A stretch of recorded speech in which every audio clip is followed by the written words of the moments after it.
Hello everyone, this is Mrs. Deepali Evle, Assistant Professor ENTC Department, AISSMS Institute of Information Technology. In this session, I will be discussing about ray theory in optical fiber system. So what is ray theory? First of all, we will discuss the concept behind the ray theory. The phenomenon of splitting of white light into its constituents is known as dispersion. The concepts of reflection and refraction of light are based on some theory, and that theory is known as ray theory or geometric optics, where light waves are considered as waves and represented with simple geometric lines or rays. Now, what are the basic laws of ray theory? The basic laws of ray theory are quite self-explanatory. What are those basic laws? First law is, in a homogeneous medium, light rays are straight lines. Light may be absorbed or reflected. Reflected ray lies in the plane of incidence, and angle of incidence will be equal to the angle of reflection. At the boundary between the two media of different refractive indices, the refracted ray will lie in the same plane of incidence. Snell's law will give the relationship between the angle of incidence and reflection. Now, first of all, we will discuss about reflection of light.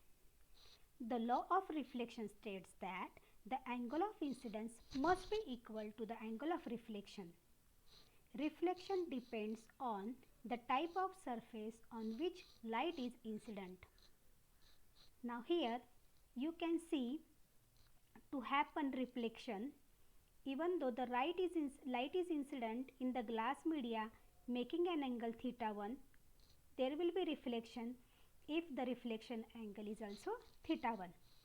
An essential condition for reflection to occur with glossy surfaces is that the angle made by the incident ray of light with the normal at the point of contact should be equal to the angle of reflection with that normal. So here you can see theta 1 angle of incidence, this theta 1 angle of incidence is equal to this theta 1 angle of reflection. Then only there will be reflection. Now refraction of light. Refraction is the bending of light in a particular medium due to the speed of light in that medium. The speed of light in any medium can be given as V is equal to C by N. Here N is the refractive index of that medium. When a light of ray is incident at the interface between the two media with different refractive indices, it will bend either towards or away from the normal depending on the refractive indices of the media. Here air and glass are having different refractive indices. Theta 1 is the angle of incidence and theta 2 is nothing but the angle made by the refracted ray with the normal, and this refractive index N is dependent upon the media through which that light is passing. So N is equal to C divided by V, where C is speed of light in air and V is nothing but speed of light in that particular medium. Snell's law. According to Snell's law, refraction can be represented as N1 sin of theta 1 is equal to N2 sin of theta 2, where N1 is the refractive index of first medium, theta 1 is the angle of incidence, N2 is the refractive index of the second medium, and theta 2 is the angle of refraction. So for N1, that is refractive index of first medium, is greater than N2, that is refractive index of second medium, then theta 2 is always greater than theta 1. Theta 2 is always greater than theta 1. Or to put it in different words, light moving from a medium of high refractive index, for example glass, to the medium of lower refractive index, for example air, will move away from the normal. So Snell's law can be used to take or to study the relation between the refractive indices of the two media. Critical angle. Critical angle is some specific angle. Now, when the angle of refraction is 90 degree to the normal, when the angle of refraction is 90 degree to the normal, the refracted ray is parallel to the interface between the two medium. So this is nothing but our normal, and theta c is nothing but critical angle. How to define this critical angle?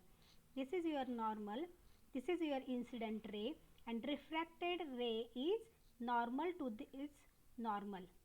Refracted ray is making 90 degree with this normal, and this refracted ray is parallel to the interface between the air glass media.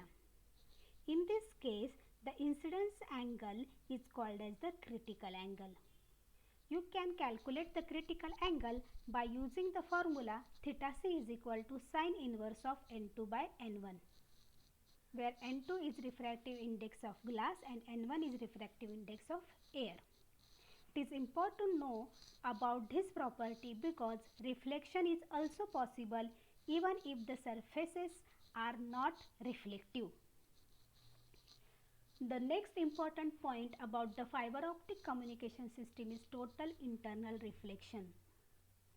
When total internal reflection takes place, if the angle of incidence is greater than the critical angle, if the angle of incidence is greater than the critical angle for a given setting, the resulting type of reflection is called as the total internal reflection, and this is the basis of optical fiber communication, because in optical fiber communication we expect our light ray should have internal reflection within the core of the optical fiber. So there should be total internal reflection of the light ray so as to propagate our message signal through the optical fiber cable.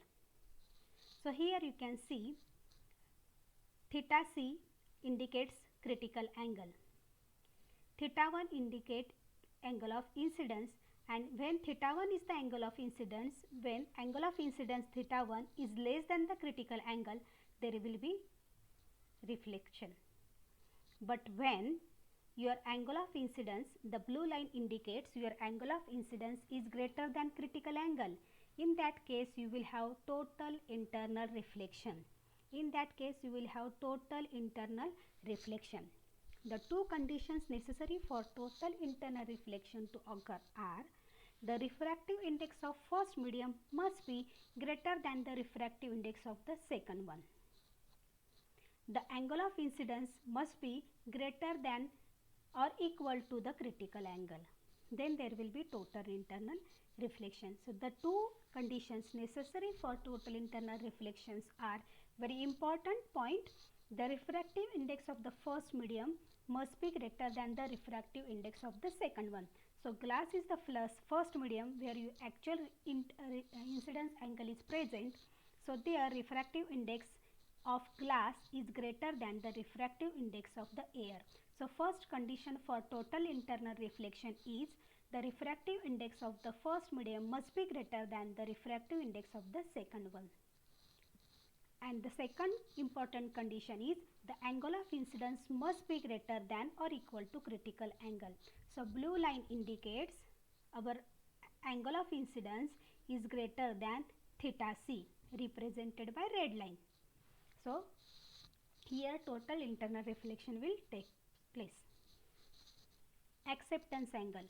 In an optical fiber, a light ray undergoes its first refraction at the air core interface, because light ray is first of all trying to enter into the fiber from the air.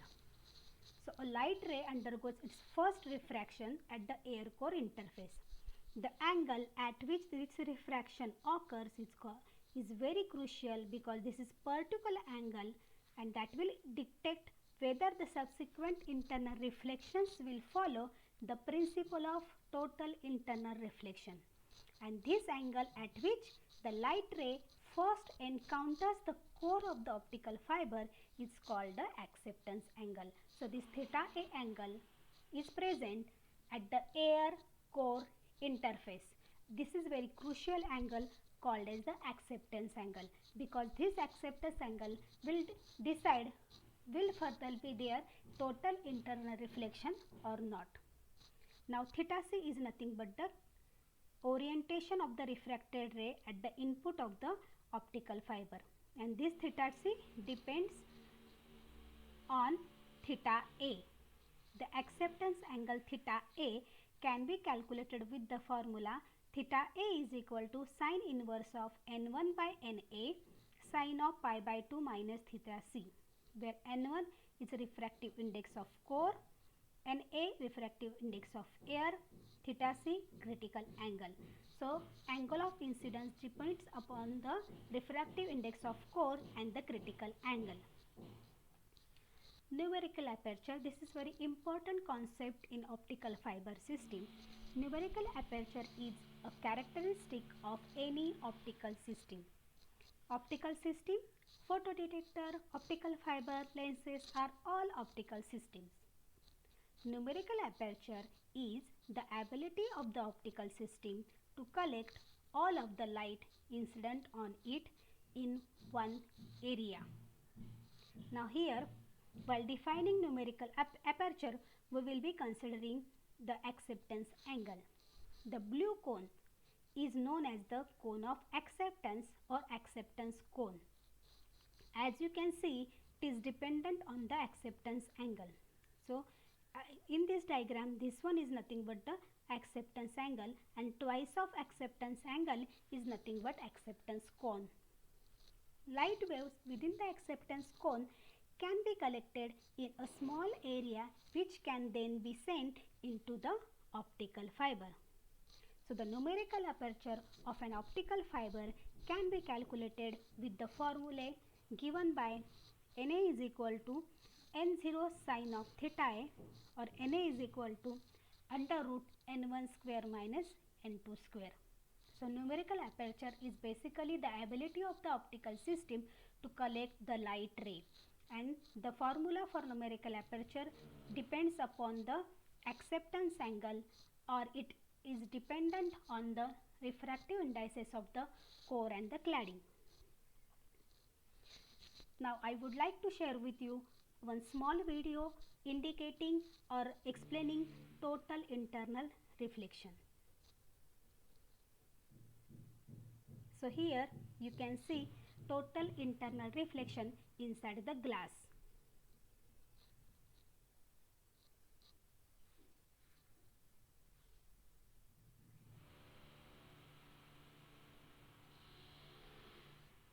Thank you.